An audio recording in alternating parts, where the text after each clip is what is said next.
Assalamualaikum warahmatullahi wabarakatuh. Puji syukur yang terhormat Ibu Weni Trisasmi MPD selaku dosen pengampu mata kuliah Fisika Dasar. Perkenalkan, nama saya Alia Lutfiah dengan NIM 2141624820113 dari kelas FM 21D. Di sini saya akan menjelaskan mengenai materi penerapan fluida statis dan dinamis dalam bidang farmasi. Yang pertama mengenai fluida. Fluida adalah segala jenis zat yang dapat mengalir dalam wujud gas maupun cairan. Berdasarkan pergerakannya, fluida dibedakan menjadi fluida statis dan fluida dinamis. Fluida adalah subhimpunan dari fase benda termasuk cairan, gas, plasma, dan padat plastik. Selanjutnya mengenai fluida statis. Fluida statis adalah fluida yang berada di suatu tempat dalam fase diam atau tidak bergerak. Contohnya seperti air pada gelas yang tidak diberikan gaya akan diam atau air sungai yang mengalir dengan kecepatan konstan. Ciri-ciri fluida statis yang pertama yaitu mengalir dari tempat tinggi ke tempat yang lebih rendah. Yang kedua mengisi ruangan yang mewadahinya. Lalu yang ketiga yaitu permukaan zat cair selalu datar. Selanjutnya yaitu fluida dinamis. Fluida dinamis adalah fluida yang bergerak, memiliki kecepatan yang konstan terhadap waktu, tidak mengalami perubahan volume, tidak kental, tidak turbulen, atau tidak mengalami putaran-putaran. Ciri-ciri fluida dinamis yaitu tidak kompresibel. Jika diberi tekanan maka volumenya tidak berubah. Selanjutnya tidak mengalami gesekan, yaitu saat mengalir gesekan fluida dengan dinding dapat diabaikan. Lalu alirannya stasioner, yaitu tiap paket fluida mempunyai arah aliran tertentu dan tidak terjadi turbulensi atau pusaran-putaran.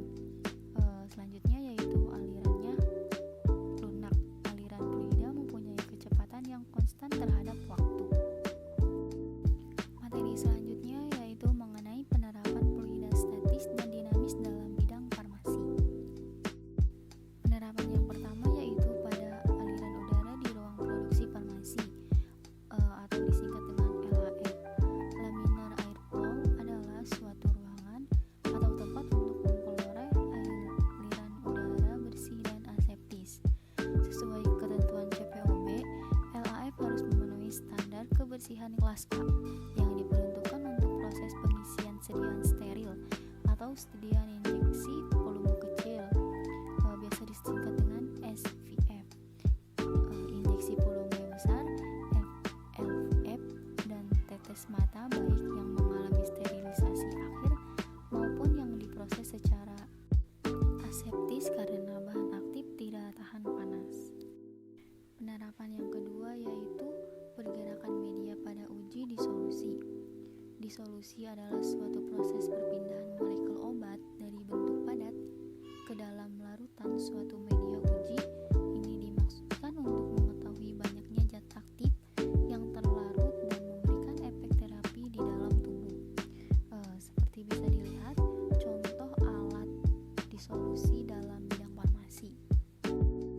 Selanjutnya yaitu aliran udara pada FBD.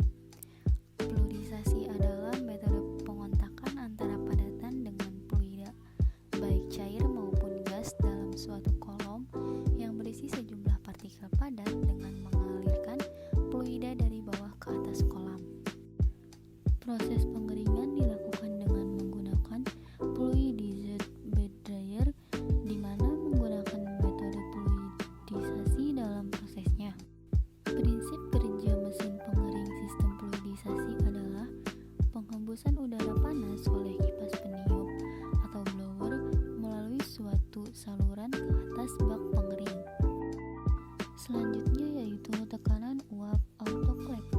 Autoclave adalah alat pemanas tertutup yang digunakan untuk mensterilkan suatu benda menggunakan uap bersuhu dan bertekanan tinggi. Ada dua jenis autoclave yang saya ketahui. Yang pertama yaitu steam plus pressure plus autoclave. Pada autoclave ini bekerja menggunakan aliran uap dan dorongan tekanan di atas tekanan pada atmosfer secara berulang-ulang. Yang kedua yaitu gravity displacement autoclave. Pada autoclave ini prinsipnya adalah memanfaatkan uap air yang ringan lalu dibentingkan dengan udara. Terima kasih atas perhatian.